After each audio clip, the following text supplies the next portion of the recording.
2004లో పోటీ చేస్తే 6,000 ఓట్లు ఏమొచ్చినాయి. మీకు ఎన్ని వచ్చినాయి మొదటిసారి ఫోన్ చేస్తే పోటీ చేసే దాకరన్నా?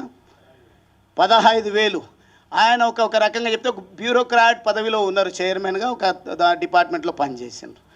ఈ జాతీయవాదం నచ్చి అక్కడ కోన్ పూస్తా కొల్లాపూర్ అన్నప్పుడు కొల్లాపూర్ దేశ రక్షణ కావాలని కోరుకుంటుంది కాబట్టి నేను అక్కడ వెళ్ళి పోటీ చేస్తా అంటే వారికి మొదటిసారి 15,000, రెండవసారి కూడా అద్భుతమైనటువంటి 30,000. రాబోయేది ఒక్కొక్క నియోజకవర్గంలో 1,00,000 ఓట్లు రాబోతా ఉన్నాయి. ఆ రోజు 6,000 ఓట్లు వచ్చిన వాళ్ళు 2014లో ఓడిపోయిన ఆయన ప్లానింగ్ బోర్డు వైస్ చైర్మన్ అయ్యిండు. తర్వాత మొదటిసారి గెలిచినబడి మంత్రి అయ్యిండు. దళితుని ముఖ్యమంత్రి చేస్తా అన్నప్పుడు నాకు ఆస్పిరేషన్ లేదు, కానీ తెలంగాణ రాష్ట్ర సాధన ఉద్యమంలో కేసీఆర్ గారు పనిచేసిండ్రు. అన్ని పార్టీలను ఏకం చేసే ప్రయత్నం చేసిండ్రు. ఎవరి వల్ల వచ్చింది, ఏమొచ్చింది, ఒకవేళ చర్చ సమగ్రంగా జరిపితే తప్పకుండా విలువలతో చర్చించుకుందాం. మా వల్లనే తెలంగాణ వచ్చిందంటే తెలంగాణ ఎవరి వల్ల వచ్చిందో చర్చను విస్తృతంగా ప్రజల్లోకి తీసుకువెళ్ళడానికి నేను సిద్ధంగా ఉన్నా.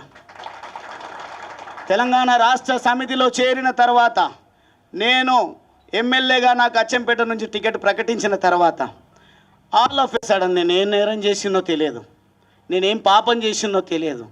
అచ్చంపేటలో మొదటిసారిగా నిలబడబోతా ఉన్నాడు ఒక నికార్సైన యువకుడు, ఎవరి పొత్తు లేకుండా గెలిచొస్తాడు అని లక్షల సార్లు కేసీఆర్ గారు చెప్పిండ్రు.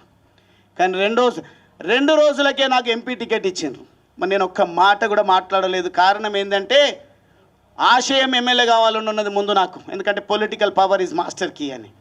కానీ వాతావరణం మాత్రం తెలంగాణ రాష్ట్ర ప్రజలు తెలంగాణ రాష్ట్రాన్ని కోరుకుంటున్నారని, తెలంగాణ రాష్ట్రం రావాలంటే పార్లమెంటులో బిల్లు పెట్టాలి, గర్జించాల్సింది పార్లమెంటులో అని నన్ను కొన్ని రెచ్చగొట్టే మాటలా ప్రోత్సహించే మాటలా నాకు తెలియదు, కానీ వాటన్నిటికీ ఏం టెంప్ట్ కాలేదు. నేను ఏ అవకాశం ఇచ్చినా ఇవ్వకపోయినా నేను సిద్ధంగా ఒక కార్యకర్తలాగా తెలంగాణ రాష్ట్ర సాధన కోసం పనిచేస్తా అని చెప్పి నేను ఎంపీగా పోటీ చేస్తే కేసీఆర్ గారు మహబూబ్ నగర్ నుంచి పోటీ చేసిండ్రు.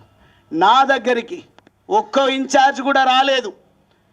నా దగ్గర నాగర్ కర్నూలు పార్లమెంటు పరిధిలో 7 అసెంబ్లీ సెగ్మెంట్స్ ఉంటే ఒక్క సెగ్మెంట్లో కూడా కారు గుర్తు పైన ఎమ్మెల్యే అభ్యర్థిని నిలబెట్టలేదు. కానీ ప్రజల లోపల ఉన్నటువంటి ప్రగాఢమైనటువంటి కోరిక తెలంగాణ రాష్ట్రం రావాలి, ఒక యువకుడు వచ్చిండు, చదువుకున్న యువకుడు వచ్చిండని ఓట్లు వేద్దామని అంటే 3,80,000 పైచిలకు ఓట్లను 2009లో నేను సాధించడం జరిగింది. కొంచెం ఇట్లా ఆర్గనైజ్డ్గా గువ్వల బాలరాజు వస్తున్నాడు అంటేనే ఇక్కడ ఉన్నటువంటి పెద్దలందరూ కూడా వచ్చింది. ఇది మంచి శుభ పరిణామం. పని చేసేటువంటి యువకుడు వచ్చిండు అని చెప్పేసి సంతోషంగా వచ్చింది. కానీ ఎంపీ పార్లమెంటులో అడుగుపెట్టే ఆస్కారం ఉన్నా కేసీఆర్ గారి దగ్గర మొత్తం కూడా దేశాన్ని కాపాడాలంటే మోడీ గారు బలగాలను మోహరిస్తూ ఎవని ఊహకందని విధంగా ఆటంకవాదులను ఉగ్రవాదుల స్థావరాలను ఏ రకంగా సింధూర్ పేరిట ఆపరేషన్ సింధూర్ పేరిట అంతమొందించిండో ఆ రకంగా చేయాల్సినటువంటి అవసరం ఉండే నా దగ్గర కూడా అది చేయలేదు. కానీ మహబూబ్ నగర్ పార్లమెంటులో మాత్రం నా university, Osmania university, Kakatiya university, అదేవిధంగా రకరకాల సంఘాలను అక్కడికి తీసుకెళ్ళి గెలుపొందిండు. గెలుపు నాదే అని క్లెయిమ్ చేసుకున్నా ప్రజలు ఏమనలేదు. కానీ అదే పని నాతో కొంత ఒక 10% కూడా నాగర్ కర్నూల్లో ఎఫర్ట్ పెట్టి ఉంటే 31 సంవత్సరాల వయసులోనే పార్లమెంటులో అడుగుపెట్టే అవకాశం ఉన్నది. కానీ బాధపడకుండా పని చేసుకుంటూ పోతే 2014 ఎన్నికలు వస్తే మళ్ళా కూడా పెద్దలు రాములు గారు ఒక పార్టీలో మంచి నిబద్ధతతో పనిచేస్తున్నారు. పోటీ వీళ్ళకే పెట్టాలి. గువ్వల బాలరాజు టికెట్ ఇవ్వమని పాపం వారిని మోసం చేసి పార్టీలోకి తీసుకొచ్చిండ్రు. ఎంపీ చేసినామని మాట్లాడవచ్చు వారి గురించి కూడా. వారికి క్రెడిబిలిటీ లేకుండా, నాకు క్రెడిబిలిటీ లేకుండా మేము ప్రజా జీవితంలో కొనసాగడం లేదు. మాకు ఎంతో కొంత క్రెడిబిలిటీ ఉంది, హార్డ్ వర్క్ చేసే స్వభావం ఉంది. కాబట్టి మేము గెలిచి 2014-18లో గెలిచినాం. కానీ 2023లో ఓడిపోయిన వెంటనే గువ్వల బాలరాజుకి అహంకారం ఎక్కువ, గువ్వల బాలరాజుకు కోపం ఎక్కువ, అందుకే ఓడిపోయింది అన్నారు. అలా సార్ మీరు ఎట్లా ఓడిపోయినరు? 30 మందిని మార్చింటే చాలు మళ్ళీ అధికారం మాదే వచ్చేది. కానీ వీళ్ళకి అవకాశం ఇచ్చినామన్నారు. అంత త్యాగం ఎందుకు నాయన? మళ్ళీ మీ ఓటమికి కారణాలు ఏంది? అవకాశం ఇచ్చిన భిక్ష అని మాట్లాడుతున్నారు. టీఆర్ఎస్ ఎల్పీలో చర్చించేటప్పుడు ఒక విషయం ప్రస్తావనకు వచ్చింది. దళితుని సీఎం చేస్తా అన్నాడు, దీని గురించి ఏందని చెవులు కొరుక్కుంటుంటే నేను లేచి ఒకటే మాట మాట్లాడినా. మనం చదువుకున్నాము, ప్రజల చేత ఎన్నికైనాము, తెలంగాణ రాష్ట్ర కాంక్ష దృఢంగా ఉన్నది. వచ్చిన తెలంగాణను నవ్వెటోడి ముంగట జారి పడ్డట్టుగా ఉండొద్దు అంటే అపారమైనటువంటి అనుభవం ఉంది. తెలంగాణ రాష్ట్ర సాధన ఉద్యమానికి నాయకత్వం వహించిండ్రు. కేసీఆర్ గారు ఎన్నికల బహిరంగ సభల్లో ఇక్కడ కూడా ప్రస్తావన అదే వారు చేసినటువంటి మేనిఫెస్టోలో లేదు, లేదంటే ప్రసంగాల్లో ఎన్నికల టైంలో లేదు, మిగతా సందర్భాల్లో అది వేరు మాట. అయినప్పటికీ మనమందరం ఏకగ్రీవంగా టీఆర్ఎస్ ఎల్పీలో నిర్ణయం తీసుకొని కేసీఆర్ గారిని ముఖ్యమంత్రి చేద్దామన్నాం. మళ్ళీ మేము అనొచ్చా ముఖ్యమంత్రి గారికి వేసింది భిక్ష మాది అని? ఎమ్మెల్యే పదవి ప్రజలు ఓట్లేస్తే వచ్చింది మాకు. కానీ నిబద్ధత కలిగిన నికార్సైనటువంటి నాయకులం కాబట్టి ముఖ్యమంత్రిగా కేసీఆర్ గారిని నియమించుకున్నాం. పార్టీ మారంగానే దాడి చేస్తున్నారు. ఎంపీగా నిలబడ్డప్పుడేమో ఒక్క ఇన్ఛార్జ్ లేరు. గువ్వల బాలరాజ్ పార్టీ మారుతున్నాడు అని తెలిసిన వెంటనే మొత్తం మోహరించారు వాళ్ళకు ఉన్నటువంటి పనికి రాని బలగాలను. వాళ్ళు వచ్చి మాట్లాడుతున్నారు, ఆపత్కాలంలో ఎంబడి ఉండాలి. ఆయన చాలా గొప్ప పని చేసి వచ్చిండు ఒక ఆయన మాట్లాడుతున్న ఆపత్కాలంలో కేసీఆర్ గారిని కాపాడుకోవాలి. నేను కాపాడదలుచుకున్నది, నేను త్యాగం చేయదలుచుకున్నది నా పేద వర్గాల కోసం. నా పేద వర్గాలను ఎవరైతే కాపాడుతారో వాళ్ళకు జతగట్టి నా జీవిత కాలం పనిచేయాలని నిర్ధారించుకొని వచ్చిన ఒక ఆషామాషి నిర్ణయం కాదు బీజేపీలోకి రావడానికి. అది నా సొంత నిర్ణయం కాదు.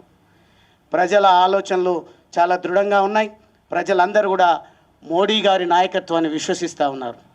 మోడీ గారు యుద్ధం చేసి యుద్ధం ఎందుకు ఎట్లా ముగించిందో తెలియకుండా యుద్ధాన్ని మధ్యలోనే వదిలేసింది అంటున్నారు.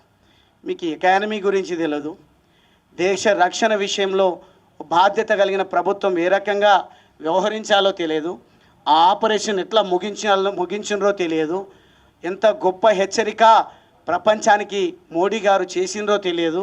కానీ ఆపరేషన్ సింధూర్ విఫలమైందని విఫల మాటలు, విఫల ప్రయత్నాలు, మాకేమైనా ప్రజలు ఓట్లేస్తారనే పద్ధతిలోన డైరెక్ట్గా మోడీ గారిని ఎక్కుపెట్టి మాట్లాడుతున్నారు. మీ స్థాయి అది కాదు. వాస్తవంగా ఈరోజు నేను కొన్ని విమర్శలు నా పైన చేస్తే నేను కూడా చేయడం జరిగింది. చేసినప్పుడు బచ్చాగాడెవడో మాట్లాడుతున్నాడని, నాకంటే 6 నెలల్లో సంవత్సరమో వయసు పెద్ద కేటీఆర్ గారిది, నన్ను బచ్చాగాడు అంటున్నారు.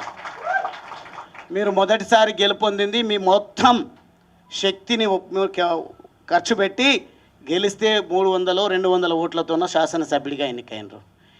ఒక వలస కూలి బిడ్డనైనా నేను పార్లమెంట్ అభ్యర్థిగా నిలబడితే ఒక్కరు కూడా పని చేయకుండా ప్రజల గుండెల్లో ఉన్నటువంటి తెలంగాణ వాదం, ప్రజల గుండెల్లో ఉన్నటువంటి పేదవాడి పైన ప్రేమ, కులం చూడలేదు, మతం చూడలేదు, నాకు అద్భుతమైన ఓట్లు వేస్తే కొన్ని ఓట్లతో త్రుటిలో ఓటమి పాలు కావడం జరిగింది. ఆ ఓటమితో కుంగిపోలే.